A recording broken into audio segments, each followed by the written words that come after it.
Honorable Lonzi. Yeah, this thing of boards, but let's wait for Friday, Chair, so that I can be well behaved today. Thank you very much, CEO. I just want to quickly go back to this issue of the AGSA because I want us to have it on record. We hold the AGSA in quite high regard as South Africans. We know that it has gone through a very difficult period, but we believe that over the past years, there was some form of stability, and it does a reasonably good job. Now, we become very worried, CEO, when you say to us, the Auditor General South Africa gave you an outcome, and then you received a phone call from a senior manager on a random Sunday, who's then said to you, the outcome has been reversed. Then we put that question to a representative in this meeting from Auditor General South Africa. Yes, he may not necessarily be the exact auditor, but he then says on good authority that actually on the same year, I heard that because we thought Mema Seko were dealing with different years. He says on the actual same year and opinion, according to him and the information that he has so far, that did not happen. The outcome was not reversed.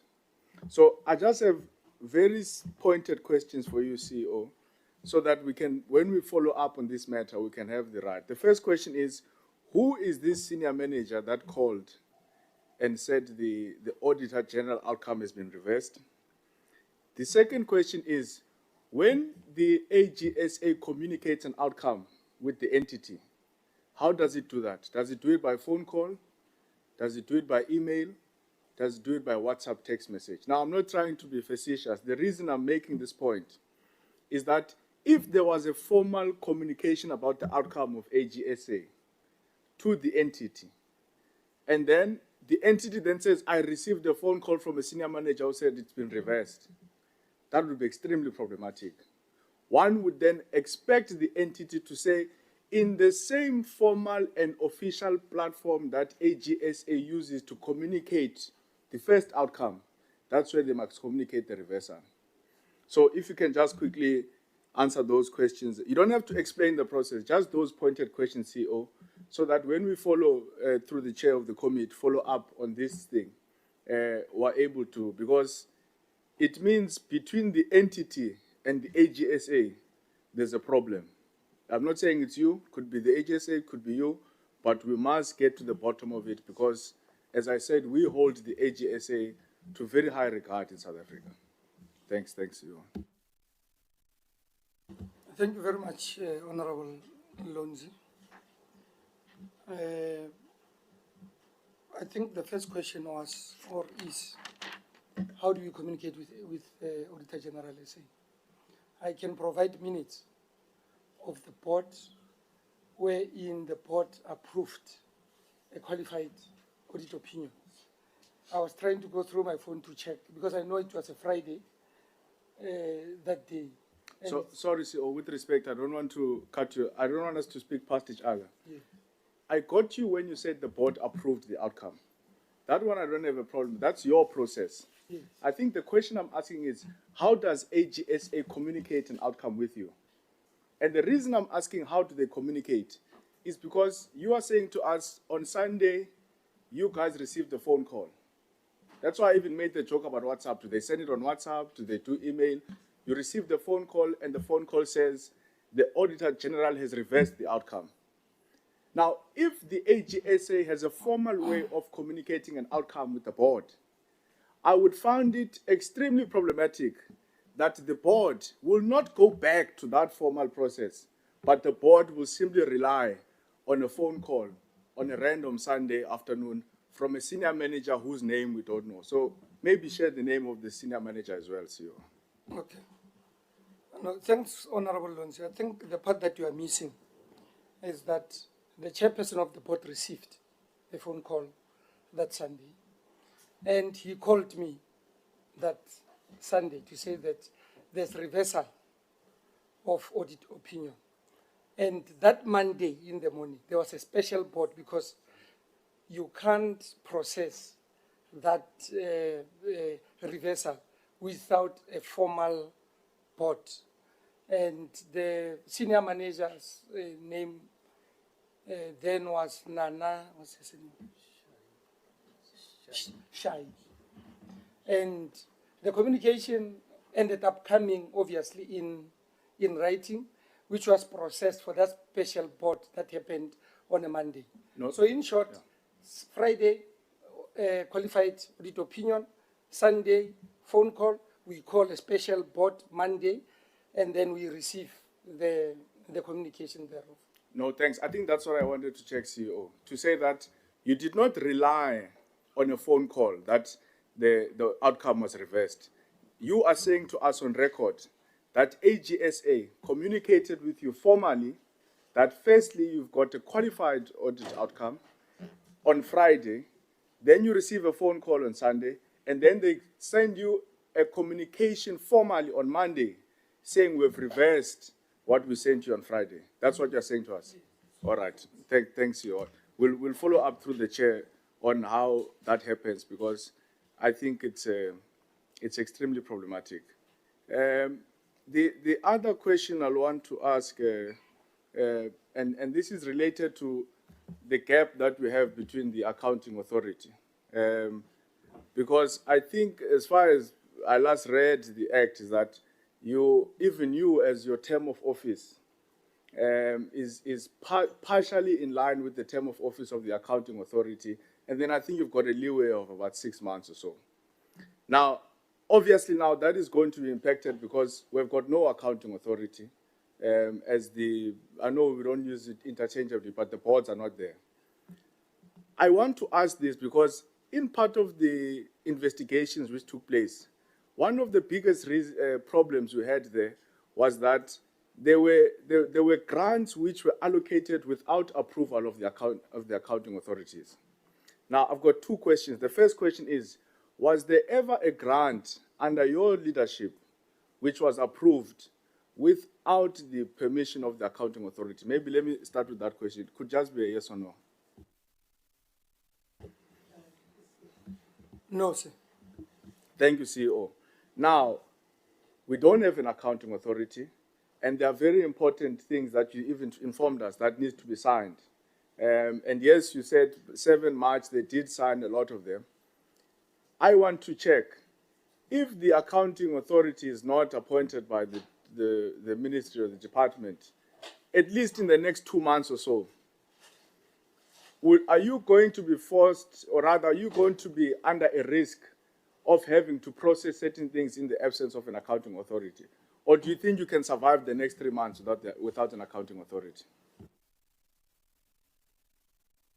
Thank you very much. I need to be honest to say that as much as I received a letter last night, but it doesn't augur well from a professional point of view that I sit and chair an EXCO. Like in my case, we had an EXCO to process annual financial statements, annual performance report, including the internal audit report. And then tomorrow we are sitting with an independent, not a fully constituted, it's only independent members of the audit and risk. And then Saturday, I must sign off the same financial that I was in recommending to ARC and also be part of the signing of period. So for me, that's what I was saying to my executive, that I'm struggling to remove myself, but it is where we are. Then, in terms of projects, Honorable, I've been in the sector for more than 20 years. I think I'm the only CEO who started at lower levels and is a CEO in the CETA space, which I'm a product of this sector. No, it's not true. There are others. Oh, okay.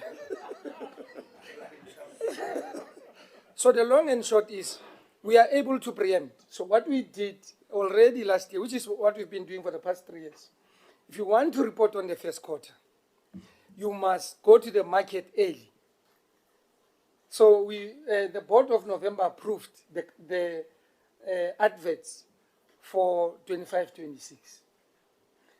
And the board of March approved the actual allocations to the municipalities. Therefore, for the first month or two, if there's no significant challenges, because municipalities can say we'll take 1,000 learners, but you find that they take 500, then you must go back again and... No, I don't want to disrespect you, CEO. I don't have much time. I just wanted to find out if you'll survive, and you are essentially saying you will be, at least for next LGC month will or so. survive, Yeah. yes. The last point then I want to make through you, sorry, Chair, I know my time is limited, is that part of the irregularities which were found in the forensic report is that you've got people who sit in BEC, the same people sit in BAC, the same people sit in BSC. And that's a very bad corporate governance practice. And I think you raised it here as well, to say, these people are not, you can't, and it's essentially what you just explained to us, that you're uneasy because the ministry is asking you to preside and even approve processes that you participated on in a much lower level. And you've got that letter, you're saying you've been given it. But the forensic report already told you that if we follow corporate governance, you can't sit in PAC and then sit in PEC and then sit in PSC. There's a huge conflict that takes place there. Now, are you saying to us, CEO, and I don't want you to get into trouble because maybe you'll want the minister to appoint you as a CEO again or whatever, I don't know. But essentially what the minister is asking you to do in that letter is going to be extremely problematic when we consider the principles of corporate governance. Do you agree with me, CEO? I would argue differently, because there's a supreme law called PFMA that clearly empowers an accounting officer in the absence. I mean, I can check because I've got a picture of the letter. What section empowers the accounting officer in the absence? 49.2. In the absence of a controlling body. That's on paper. And secondly, we choose to be CEOs, and we know that things will not always be the same way. But from a legislation point of view, there's no, I don't know how to put it, but I don't see any legal shortcomings in terms of the process. But personally, I had to struggle to say, how do I put this, where do I put checks and balances from a personal point of view, not from operating in the city environment. And that's why we've brought independent audit and risk members to make inputs in the submissions, and then we should be good to go. Last one, parting short, Chair. So you are your own accounting authority? The local government sector, because remember I'm defined by a sector. I serve the sector, not the organization called LGC. LGC is a panacea for empowering local government. Maybe not run away from this question, CEO. In as far as the letter of the minister is concerned, the minister is asking you to perform certain functions which are supposed to be performed by an accounting authority. An accounting authority that you must report to as the CEO.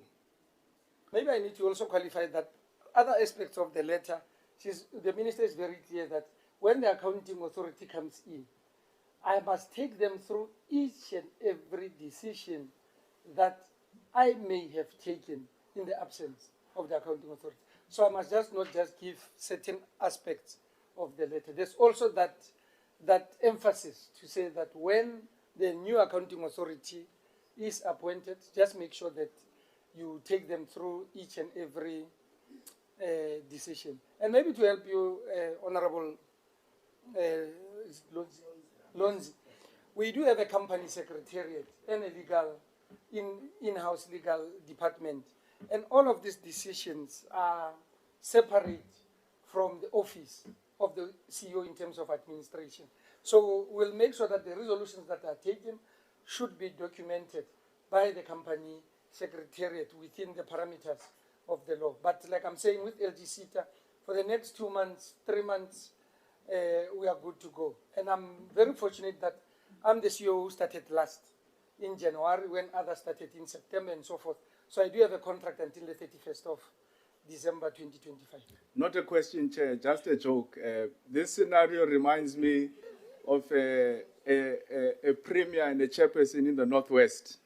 A chairperson of an organization, rather a premier of an organization, wrote to the chairperson of the organization saying that I would like to tender my resignation. And then the chairperson of the organization, who also happens to be the premier, in his capacity as the chairperson of the organization, rejected the resignation.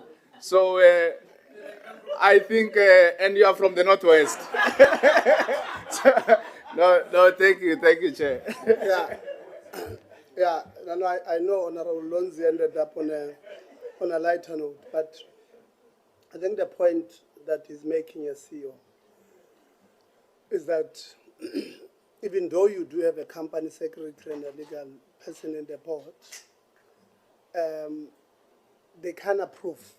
It's not them who will be able to sign the annual financial statement. It will be yourself with the powers vested in you by the minister following the PFMA and the concurrence from National Treasury, that 49-2 issue.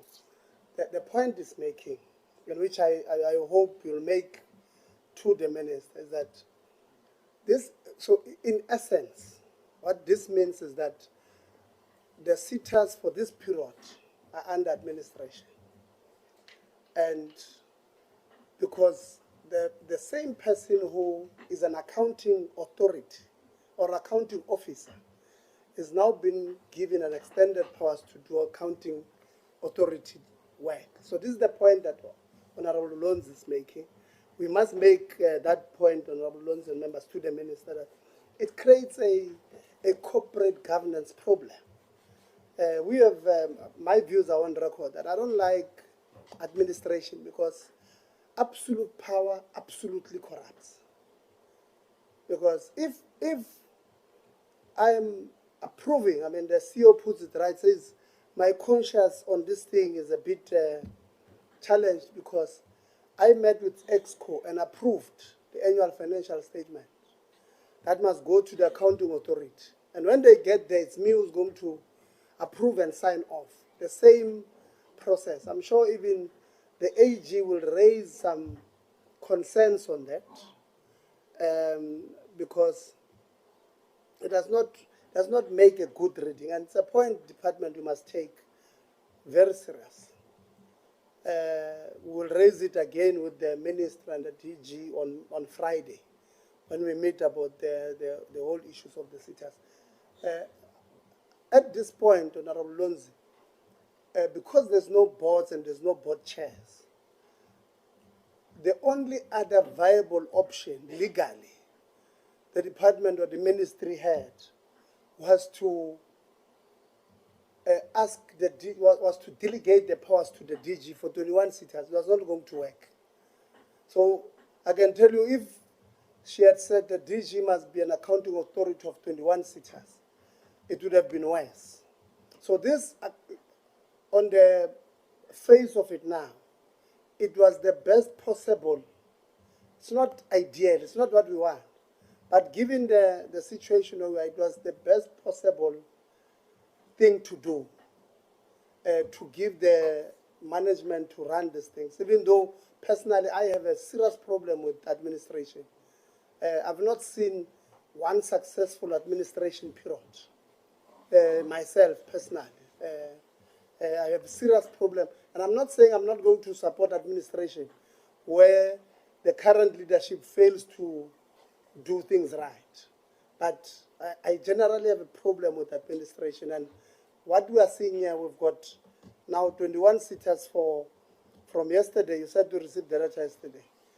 Essentially from the 1st of April, we've had sitters under administration, even though they did not have a letter. Now they have a letter. We don't know until when. So we'll also put it to the minister to put time frames on this particular. When will we stabilize these particular issues?